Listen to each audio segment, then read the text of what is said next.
Quelles sont les choses de base à savoir sur une prépa marathon?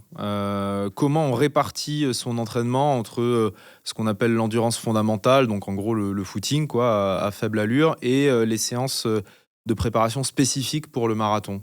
Dorian? Si on part sur 3 créneaux semaine, on Ouais, va par dire à exemple, peu 3 près, créneaux parce qu'en semaine. fait ça va moi sur 3 semaines en général je conseille, une VMA.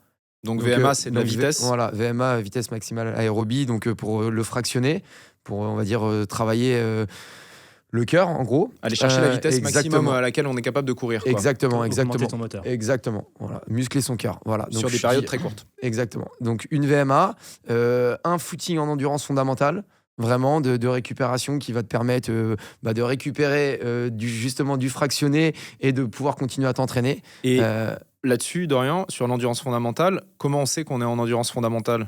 Il faut qu'on soit capable de parler, de tenir une discussion sans être trop essoufflé? Ouais, totalement. Bah, alors, il y a cette technique-là de savoir que tu peux parler. Sinon, si tu veux regarder tes datas, tu peux regarder par rapport à ta fréquence cardiaque. Mais pour ça, il faut que tu aies déjà des calculs par rapport à ton pourcentage de VMA.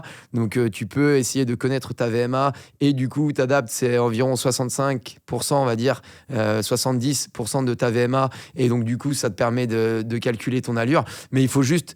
alors, je sais que tu es aussi très data. Moi, je sais que j'aime bien aussi me détacher de ça.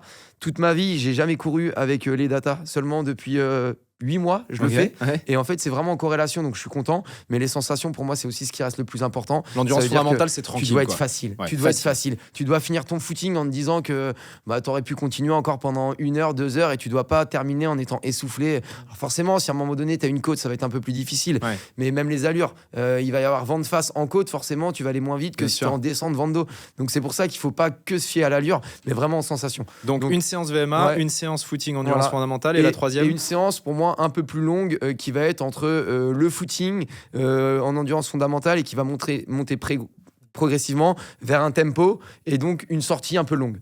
Voilà, qui va se transformer tranquillement vers une séance spé marathon sur une sortie longue.